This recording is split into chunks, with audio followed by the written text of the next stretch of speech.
started. So welcome, this is Dr. Alana, and today is the third session for those with data who are wanting to finish. And today we're going to talk about arguments. And what we're talking about is as true for a research master's level as it is for a final dissertation or thesis. Argument is it's what you have to say. It's the final outcome, is that you are arguing that this thing that you learned is important to your field, to your local context, to whomever you have described as your significance for these reasons. And you're showing evidence that you learned it, what was said, and you're drawing conclusions from that. So it's very important conversation we're having today. Meanwhile, I'd like to start with a little discussion about what is happening as far as working so far in the class. You've built some habits. Are they working?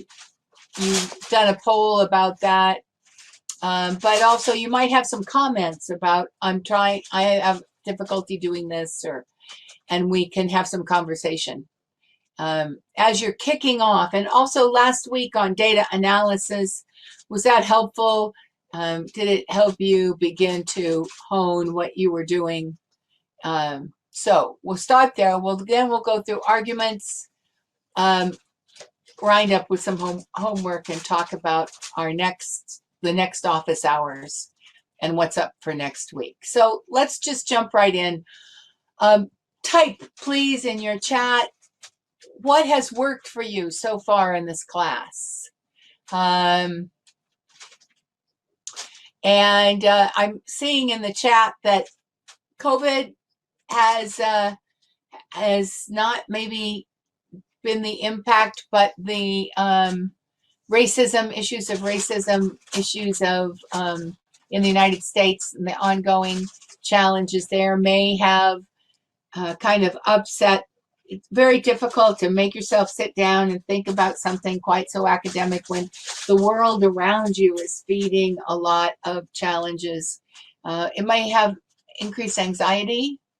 And I want to tell you that if you have been feeling anxious, go to the pd.education site and look up anxiety. We have a lot of resources, conversations on what is worry, what is anxiety, what is imposter syndrome, and when you know when you should go ask for professional help, etc. So personal issues come into this. It isn't just, we're not just heads on top of a stick.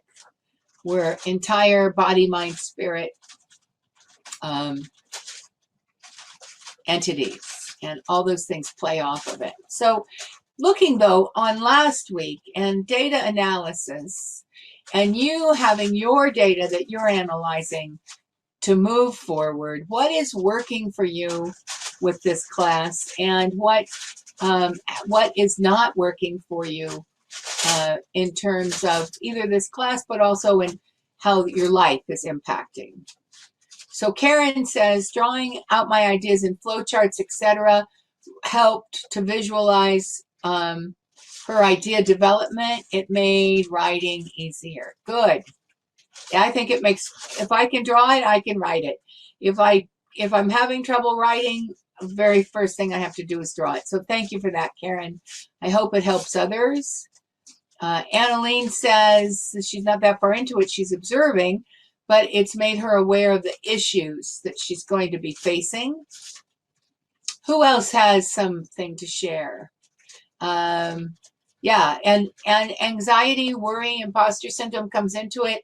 So go look for those resources. There's a lot of resources on the site for wellness, time management also, and please, take care of yourself in lots of ways.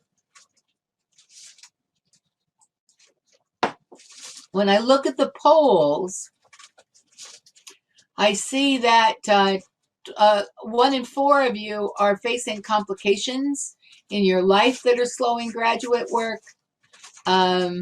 About the same number of people are also working remotely, and that has its own challenges. 10% almost also caring for someone outside, which is, you never know exactly how being a carer is going to upset things on any given day. But yet at the same time, the majority of you are making it 3 days a week at least, sometimes 4. None of you feel yet, though, like you've really pinned the habit of working 5 to 6 days a week. So keep that up.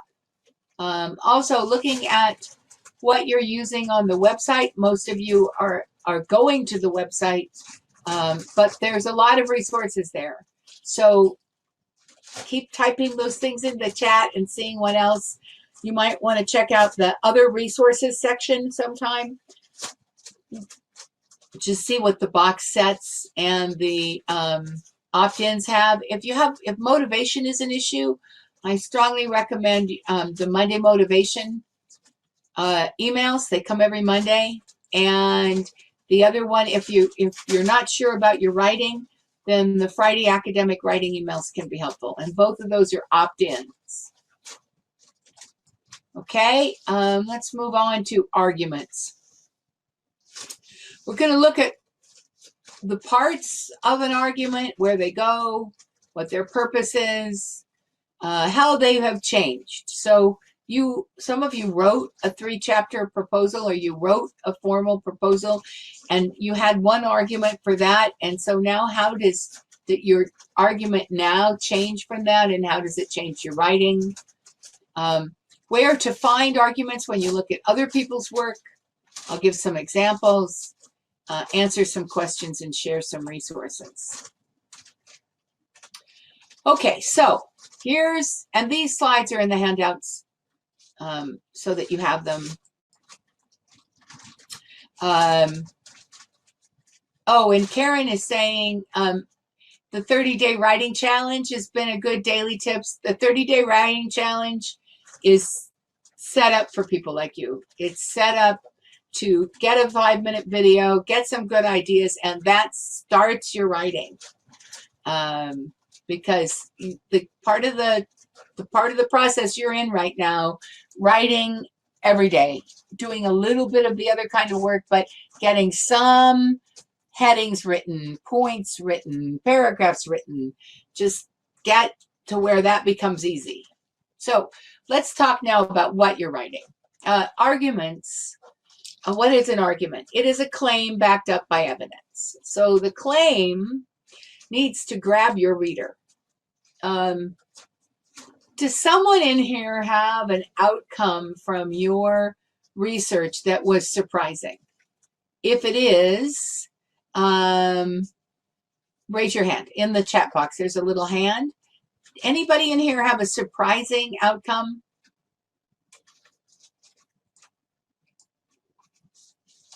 No hands are going up.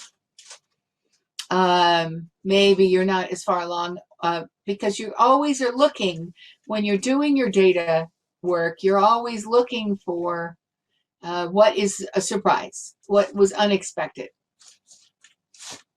I'm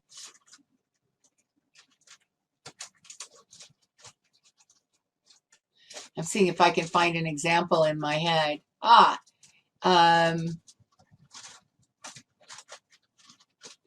So Noel has a surprising. COVID had a dramatic effect on his aviation research, given its impact on the sector. So he had to defer an airport manager stakeholder survey. Passenger numbers fell by 99% in April and May.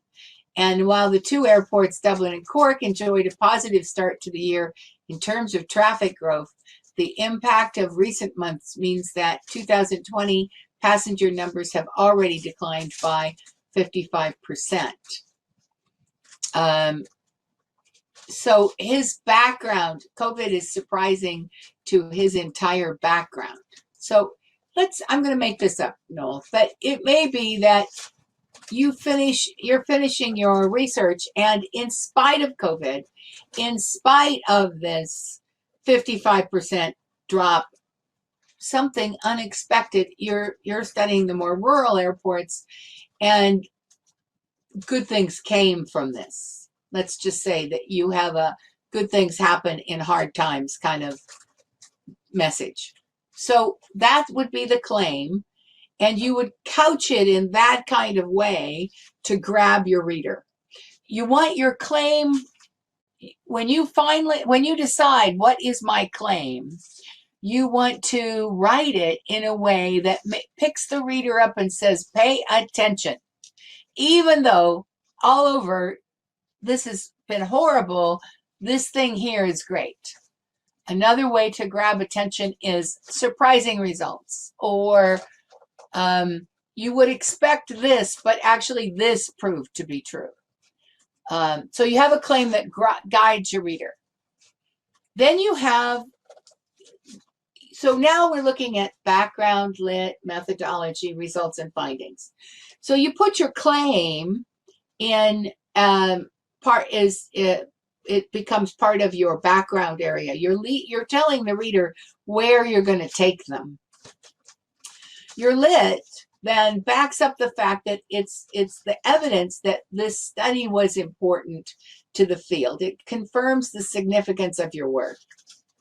Then you have your methodology, which tells the people how you got the results, and then you have the results. So those two things are packaged now in the reader's mind almost as one. You did this, and this is what happened.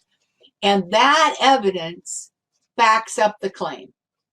So, in fact, it has to back up the claim. That's the one-to-one correspondence that must agree. And then your discussion says to your reader, this is all important. And it confirms the significance of the work. It confirms your claim. So when we ask you, what are your golden threads? What are the 3 points you want your reader to remember? One is the claim, and then 2 others. So you could say, this happened, and it's important because of this and this. That would be the 3 points you would want your reader to remember. So those threads, and it could be, this study investigated this, and it was important, and it used this new methodology, which got us here. It could be, if you're an engineer, there's this big problem in engineering. This study built out a scenario which showed that this and this are true, and if we continue to extrapolate, we can see that we might answer this really big problem. So argument, evidence, argument is the claim with the evidence stacked up to it, and the whole thing is a circle. That's what you're doing. And if we just keep it that simple in our heads, we are less redundant, because you don't say things that aren't needed for that simple circle to be understood. So at this point, Paul is just saying in the chat that he's looking for the 30-day writing challenge on the web. If you go sign into pd.education and you go to resources, other resources, one will say opt-in and box sets, and the 30-day writing challenge is there. Okay, so you have arguments at your proposal. You were arguing that your work was important, it was significant, and it was all claim, lit, and methodology. But now you're saying that what you learned is significant. So the claim, the first evidence, and the lit, so that means your lit's going to change, doesn't it? Because the lit on the first side was the lit of the field, showing your investigation was important. Now your lit is the lit that adds up to your claim. Is that making sense? Methodology on the first hand, at your proposal time and your beginning time, your methodology is the warrant that your study is feasible and you're going to get it done. Now your methodology becomes the warrant that you did this work in a credible and rigorous way, and that the results will back up the claim because of the credibility and rigor. So that changes tiny amount, not a lot. And you might have thought you were going to do a bunch of things that you put in your first that you didn't actually do, so you take them out. So you're going to have a little bit of revamping for background, lit, and methodology. Then you're going to write your results, which are the evidence. So once you know your claim, you know what evidence is important. Then the question comes up, do I need to put all the evidence in? Well, you definitely need all the evidence that builds your claim. If there's any discrepant evidence, it needs to be discussed. But if there's stuff left on the floor, other evidence that was maybe that didn't actually end up being this story, that evidence becomes other stories and you can write them up later. Some committees will want them in an appendix at the back, others won't care. But you need to separate things into what your argument is and what evidence backs it up and what discrepant evidence is there. And those two things need to be discussed. Then your discussion is, of course, the warrant that all this builds into a picture that's worthy. But in that discussion, you're talking about the limitations of what you did and how it could be done differently, and also your recommendations for other people to do it after you. So hopefully that explains the wobble some of you are in right now. When I was in school, there was very much an incorrect idea going around that you wrote your 3 chapters for your proposal and then you just tacked those 3 chapters on at the end. Not true. The document at the end will require that you have one cogent story all the way through, and you want to get rid of the stuff that is no longer necessary for the story you are now telling. Okay, so you've got these models. You've just found 5 models and you're beginning to work with them. And now we're talking about argument. So how do you go back to those models and find the argument? I think this is really interesting, but it's almost always at the bottom of the abstract. And it reads from bottom up. 90% of the time when I go just out to the world of ProQuest, just randomly pull dissertations or theses from different fields, this is what I find. That the claim is the very last sentence or very close to the last sentence. In this case, the claim is that companies embracing holacratic engineering management significantly improved innovation performance. That's a pretty solid claim. And it's a grabber, isn't it? So that's good. All right, so then there's a little bit about the theoretical model, but then right above it is the evidence, which is a short 1 sentence or so about the methods used, and the size of the population and sample is often there. And so in this case, using soft systems methodology, multiple linear regression was performed, and it should have been was, not is, it's a past tense, performed on 18 companies that design, develop, and deliver prepackaged software. So that's the evidence, is that happened, and it became clear that from that evidence, and we'd have to go inside to see the specifics, but we know that the evidence was collected in this way.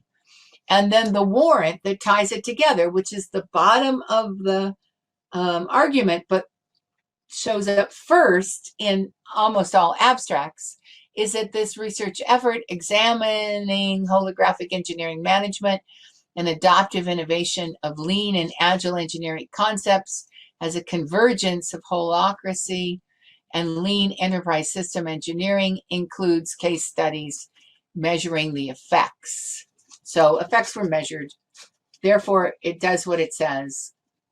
They were measured in this way, and we can come to the conclusion that companies embracing have improved innovation performance. So then once you get into your model, you're going to want to analyze where are the parts of the argument in their writing, because you're now using their writing as a catapult to your own. So you're analyzing, how did they do this? And this is that study with holographic engineering. And I just pulled it randomly.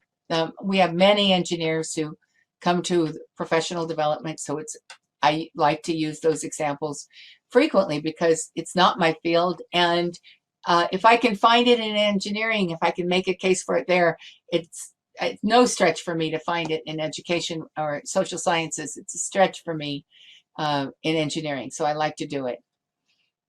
Okay, so the claim is in the the problem statement and the purpose. The claim is that these things were studied and that they are important and that this needs to go on. So problem and purpose set up the claim from the very beginning. They do. And now your final argument needs to address what you said in problem statement and purpose. So when you're under your final examination, what they will care about is that all the pieces go together exactly so. And so you need to examine your argument and go to your problem statement and purpose and make sure that they're being told from the same angle, that you're not shooting for a problem here and your claim is down here, which can happen. Also then, the claim is at the very bottom at the study outcome. So the claim is a bookend in this instance. Okay, then you have evidence. So your first evidence is in the lit review, and it's evidence, and there's a lot of lit in that example about holacracy and innovation and how it's been researched before, etc. And then in your final evidence, you see the outcome of those things first in the study results, so that's in 4.2, and then also in the way you discuss it in chapter 5, or the final conclusion. You're discussing the evidence and you're building the warrant that these research questions got answered in those ways by the results. And I should have also put a line to the conclusion. In the final conclusion, that's your final warrant, where you're saying my work completely ties together because this evidence answers those questions to that significance, and so this is the whole package. Now, I have some questions at the end that others have written that really get to the how do you do this? Like, it's one thing to know what you're shooting for, but it's another thing to take your bits of data and get them there. And so we'll come to that. So I asked, when do you think about argument and that your research is based on? What questions do you have? How can I tell if I'm using the research I have gathered to make the best possible argument? This is a person who didn't understand significance, because the best possible argument is one that drills back exactly to the significance you want your study to have.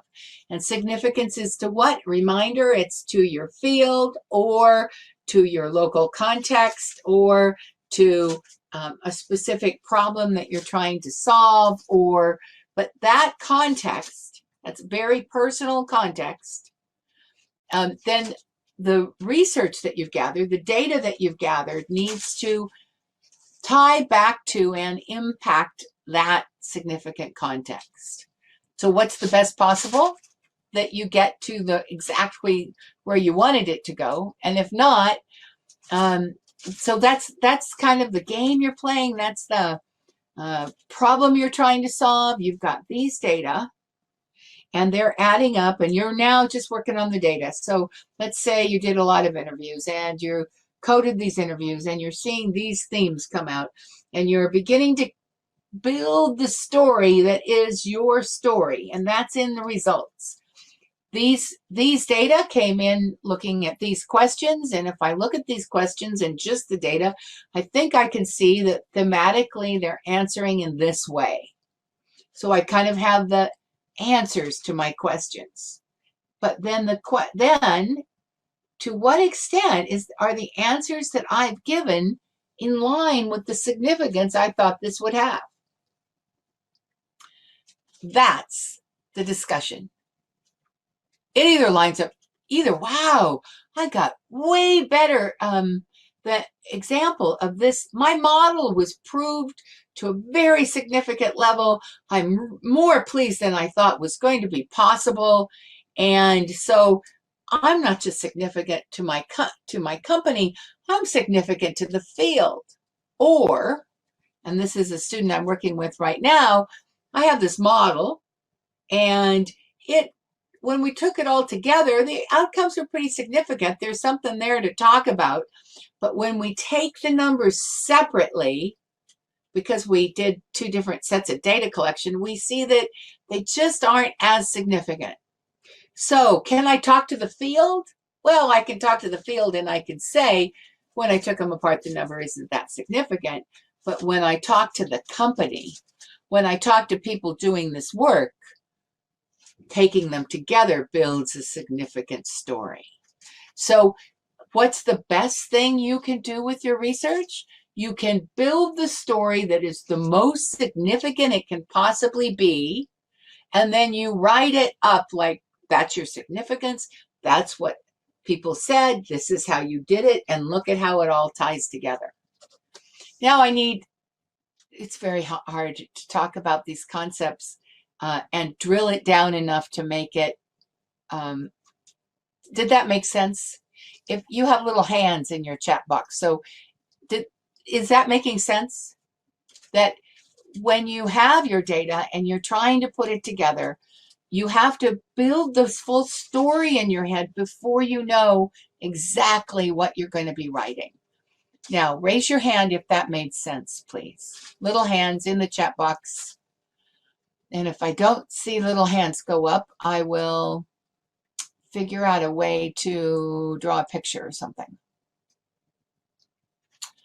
Well, it makes sense to Annaline, who is just starting. But does it make sense to those of you with data? When you think about your own data, can you see how you need to keep your eye on the significance? To what level is your data significant? And how are you going to craft that argument so it's obvious? Okay. The hand not there? Well, thank you, Tim. If you were trying to raise your hand, it's in the chat box. But if you didn't see it, maybe that's why I'm not getting hands up. Annaline had a hand up, though. A few hands. Okay, this is not easy. This is not easy. It's conceptually okay, but much more difficult to be looking at your data, and it'll take some aha moments. Okay, it'll take some aha moments. When you click type your message, it appears. Great, okay, hands are going up.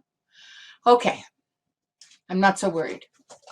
Draw it out, folks. Look at, these are the things my data are saying. I can say this, this, and this from my data. Write them out. And then look at the pots of significance and see that this is going to be important to the whole field, and this one's going to be important to your local context. I'll take Knowles as an example. He's working with rural airports. Well, the whole field of aviation may or may not be interested in rural airports, but he may have a few pieces of data that were pretty interesting that could be extrapolated. And so that would go to the full field. But to rural airport operators, most of his findings are going to be important. See where I'm going? Draw it out. Know where you're going. Build an argument that is right for the significance you want, and then your whole piece will fall together much, much easier. Okay, now now that I've done with the initial analysis of my qualitative data and I'm interpreting the results, I have to pull this up so I can see the full question. I've come to realize that the generation of a golden thread is an iterative work in progress, right up until the final thing. Yes, it is. Although, if you get your argument right, it's not, if you are working on your argument all the way through, you will have less wobbles, less iterations than if you're just trying to put things together chapter by chapter. So figure that big picture out and the rest will be easier. But this person is saying, I'm pulling up the whole thing.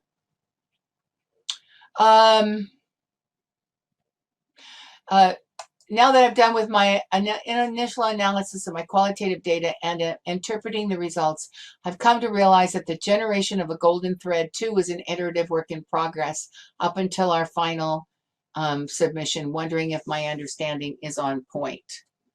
Only partially. It is iterative.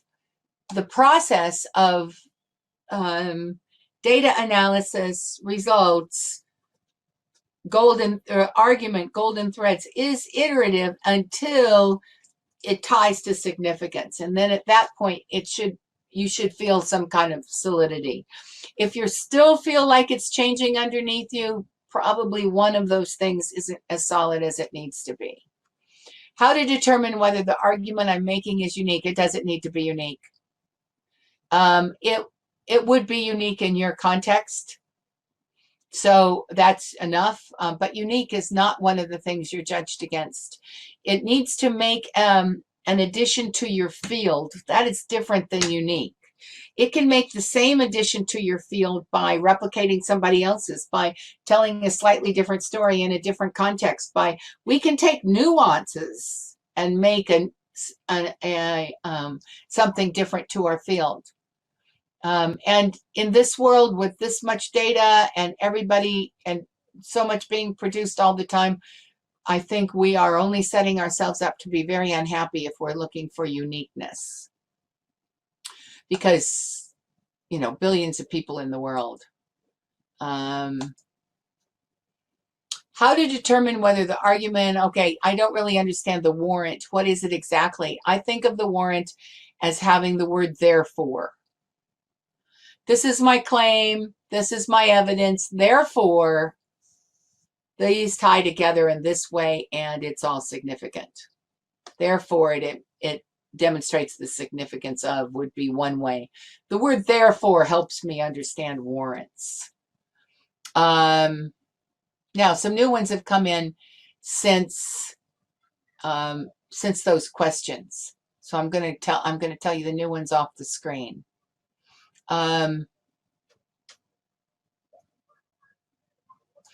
can I tell if I'm using the research I have gathered? That's the one about significance. Best possible argument. The best possible argument is the one that backs up each significant layer the best. How do I build my argument that my research is important? Again, tying back to significance. Significance to whom?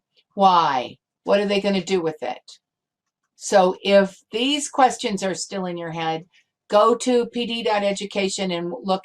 And actually, we don't have great things on significance. I'll do more work on significance this fall. But so also go to research significance on the web. And I talked about it. I have some slides for it. So I'm wondering how you can get them. Write to Siobhan, SIOBHAN, at pd.education. I'm typing it in. And tell her that you really want more resources on significance. And I will have her send you the slides from the other class I'm teaching. Because they're dealing with the first part and we talked about significance more. And I may bring them in a future week as well.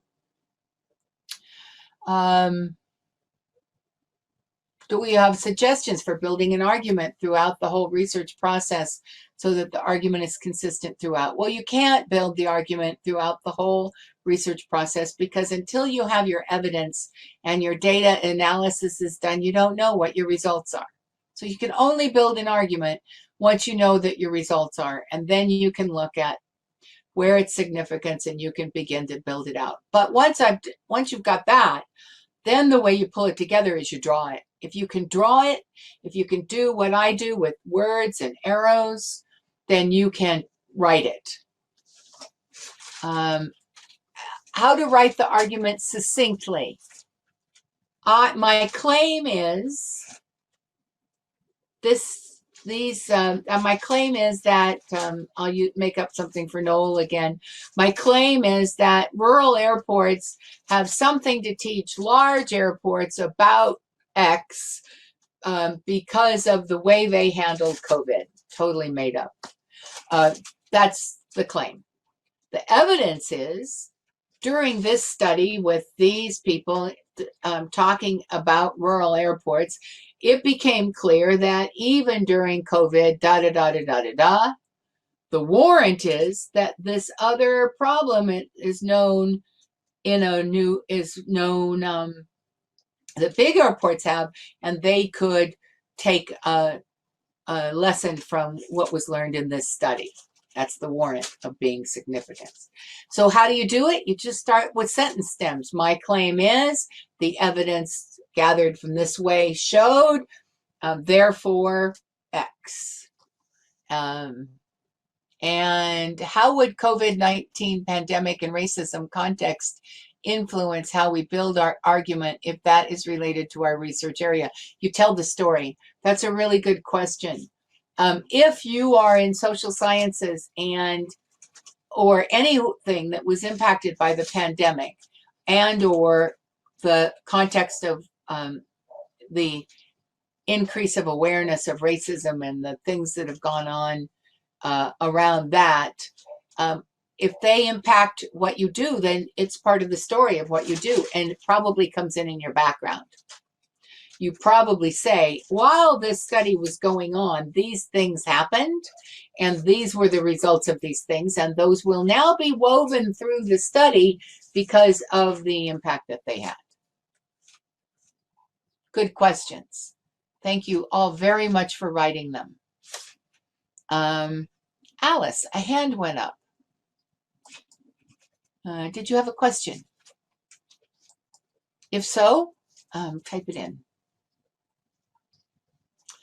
Okay.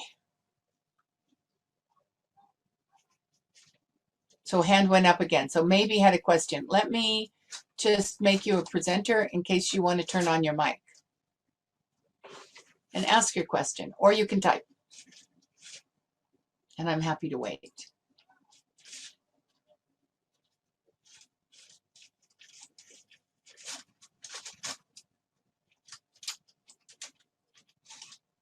Somehow she went off the screen.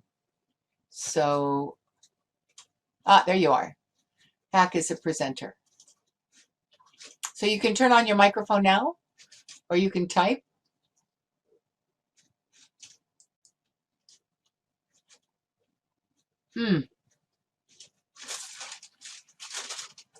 My slide didn't come through. So I will show you the resources. Was trying to put it down. Oh, very good. Thank you for that. Okay, I'm going to share screens. When in doubt, when you have a slide where the resources you typed in didn't somehow make the cut, then you share screens. And let me get it open. And I will show you on the pd.education site where to go and how the whole thing about argumentation ties together.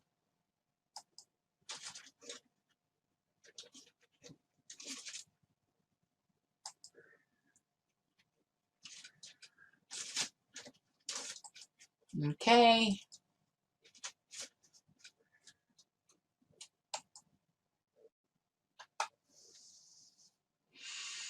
Okay. The first place I should send you for argumentation is the directed learning modules, which is the first link, top portion of the menu, select self-directed learning modules. And the ones that are PD.Scholar, so the first one was building arguments. When you click into them, but the arguments is obviously the place to start.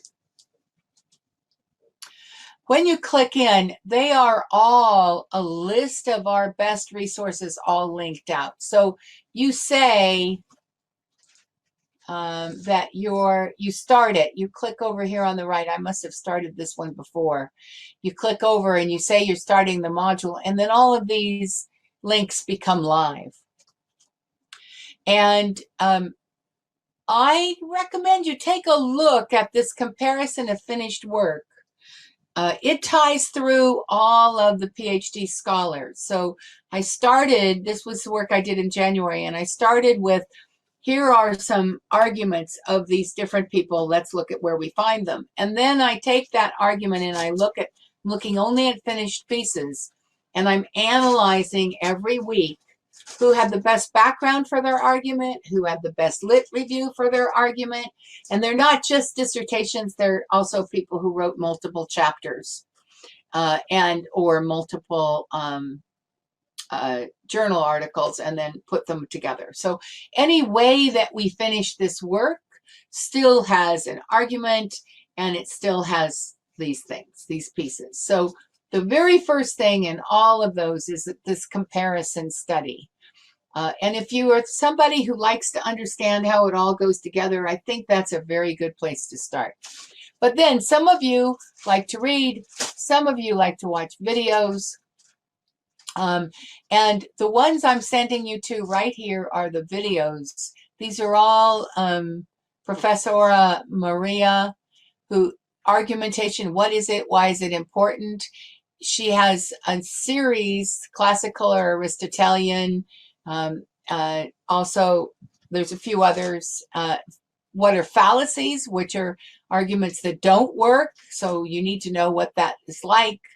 And so there are links.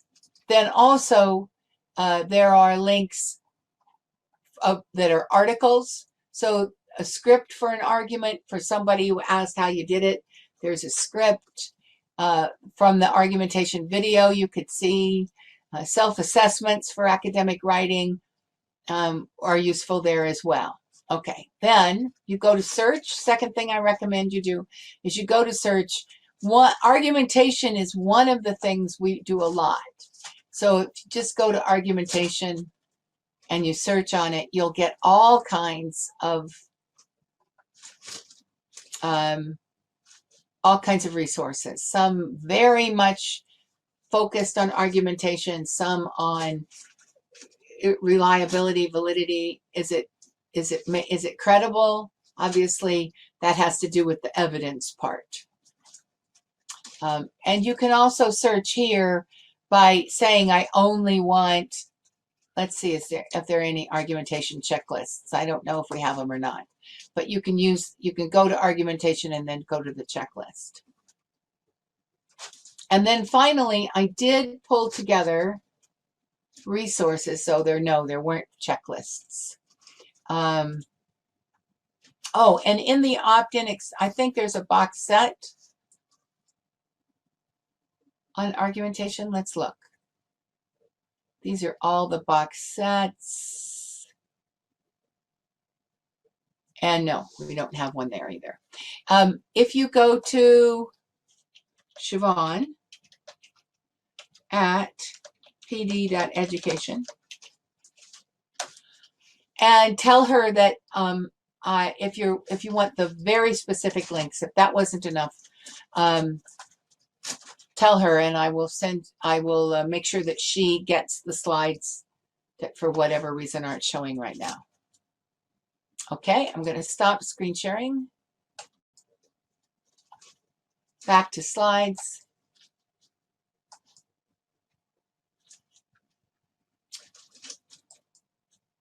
So what do I recommend you do this week? Obviously, I want you to think about your argument. I want you to analyze what your data are telling people and how you're putting it together. I would love it if you would send me those. And I'll make you this.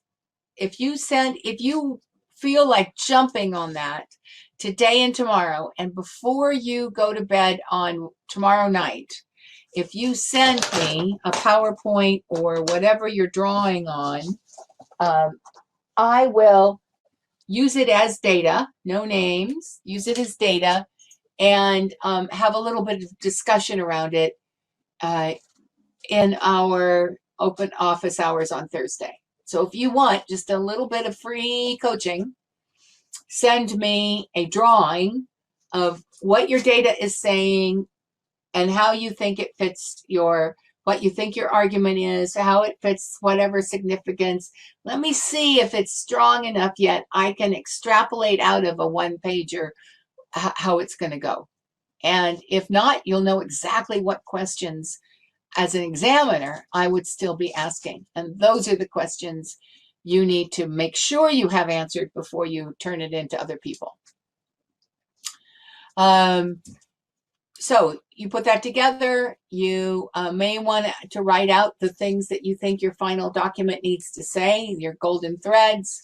You may want to work out how the evidence in the middle goes together, and then you'll have a drawing of how you're going to put this document together, and you can go back to writing feeling like, oh, yeah, I think I'm on a better place. So it's going to look like this. The claim grabs your reader. Your results are the evidence. Your methodology is the warrant that it's feasible and credible and therefore significant. And there's your evidence in your middle. At the end, your discussion includes the warrant that your findings confirm your claim, and you tie up the golden threads that have been drawing it through. So this is a way to get started. You could make this background, lit, results, methodology, results, and you could have little boxes that say what you're going to talk about in each one, how they go together with, and how they tie back to that evidence in the middle. Here's the resources I thought were there. So you have them in the slides. Good. I wasn't crazy. I did do all that resource work. So here is the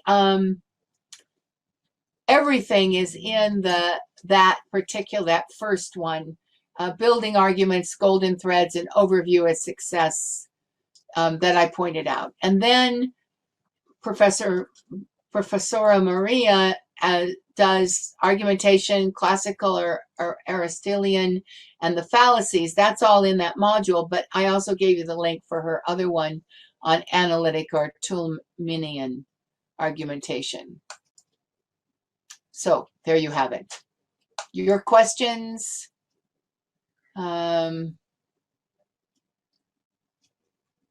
Which I'd answered. And please do the survey. Results are up next. So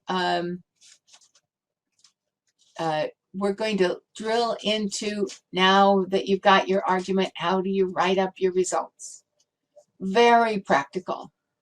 You may know it and still have trouble getting this results chapter to read like a decent chapter or section or whatever it is.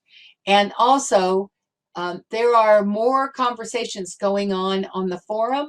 I suggest you take advantage of being able to put in a question or put up some work, have other people review it, or just have a chat about how it is in the world.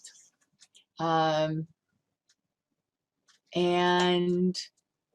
office hours, tomorrow's office hours, we don't record, so you can talk about anything, not worry about anything about it. You can show your face.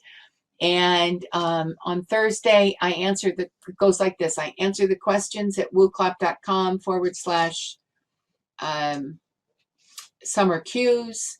And then if people are in the room, they can write questions and we address those things. So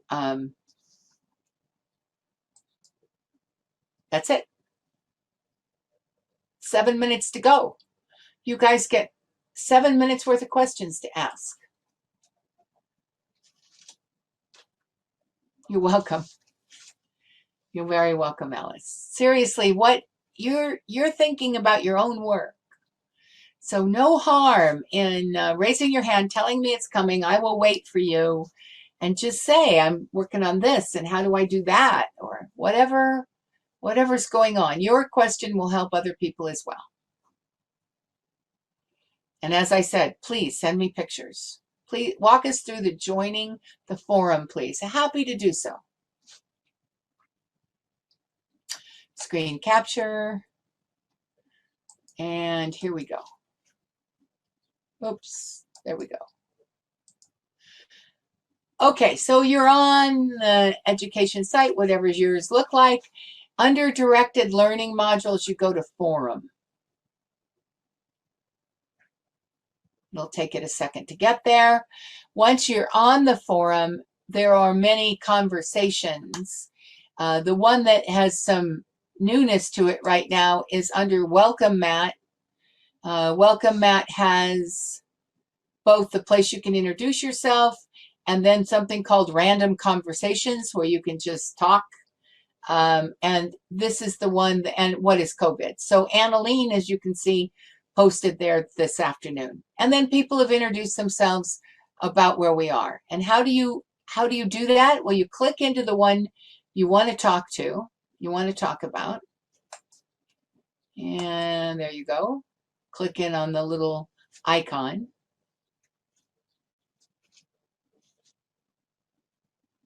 And there's the whole conversation. And if you want to add something, you just hit reply and you go on. If you want to add a new topic, then you can go back up to the main forum, and at the top are the breadcrumbs. So you can go to the forum, and down here, let's see, what do? I have to click into one, and then I think I can add a new topic. Let me try that. I haven't done it so many times. Yep, there you go. New topic is at the top. So you click in and you add whatever it is you want to add to which kind of, so it's a threaded conversation and you can choose where you want to put your thread. But just by the fact that you're in the site, Alice, you can work with this. You don't actually have to just join it. You're there as long as you're part of the site. Have fun with it. It's just new. We haven't done this before. And so make it whatever you want it to be. You're welcome. Anybody have anything else they want me to show you how to do? That's a very good use of this time.